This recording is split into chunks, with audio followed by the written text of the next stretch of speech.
There was an interesting story that I read yesterday in Mahabharata, so I would like to share a few thoughts on it. This was from the Vana Parva, the story of the exile of the Pandavas for 13 years into the forest. On the 12th year, one day, one Brahmin went to the Pandavas and said that a male deer took his paraphernalia, yagya paraphernalia, so he couldn't do anymore his worship. And of course, the Pandavas, being the protectors of the Brahmins, immediately ran after this deer to try to regain the possession of the Brahmin. But no matter how long and how fast and how expertly they tried to chase this deer, they were unable. And after some time of exhaustion, they sat down in the forest and trying to take some rest and to think what to do. Then they felt really thirsty, and they asked Nakula, the youngest brother, to see and if from a tree if there is any lakes around. And then Nakula spotted one lake, and Maharaj Yudhishthira sent him to the lake to bring some water for them. But when he went to the lake, he heard a voice which was saying, "This lake is mine, don't drink from it unless you answer some questions for me." But somehow Ada Nakula ignored. It was a crane speaking. There was no one else, so there was one crane, and obviously the crane was talking. So Nakula ignored that, and he drank some water and immediately fell as if he was dead. After some time, Yudhishthira was worried, and he sent Sahadev to go and see what has happened, why Nakula is not back. So after Sahadev didn't come back, he sent Arjuna, and the same thing happened, and then he sent Bhima, and the same thing happened. And finally he went by himself into close to the lake, and then the same thing happened. He heard this crane talking, and then Yudhishthira agreed to answer the questions. So there were apparently about 125 questions that he had to answer, and he answered perfectly.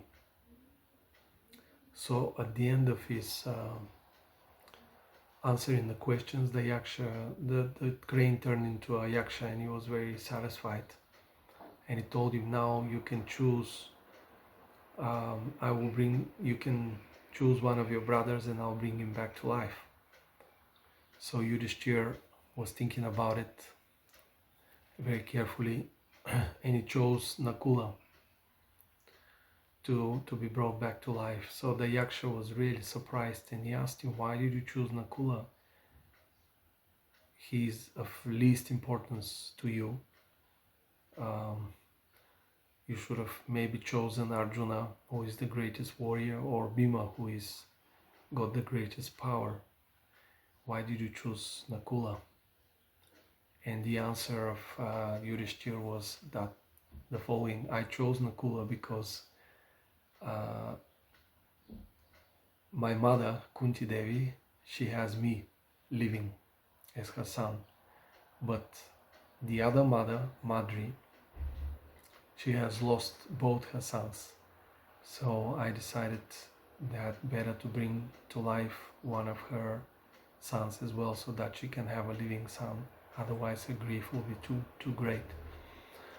And then the yaksha saw that this was really an amazing consciousness that Maharaj Yudhishthira had shown, and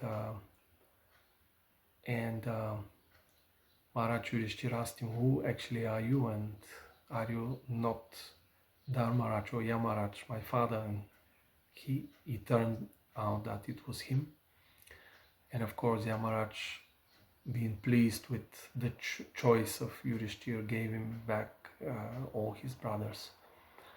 So the moral of the story is that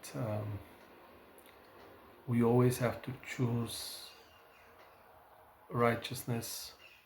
We always have to live according to the Dharma, dharmic perception of reality, what is good and what is bad, what is proper and what is improper. And if we do that, if we live according to Dharma, then we're always protected. And now at this point, we can see actually the virtuousness of Maharaj Yudhishthira, who wasn't thinking in a selfish way what is important for him, but he was thinking in a divine way what is important and the proper thing in this particular situation. So he chose his youngest brother Nakula, who is of the son of Madri Devi, and in that way he showed that he was always a tool and a servant of the Lord, and he continues to be such.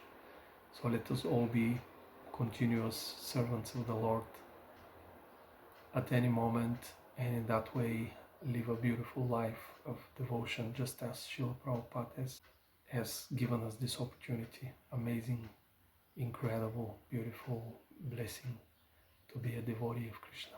Hare Krishna, Jai Srila Prabhupada.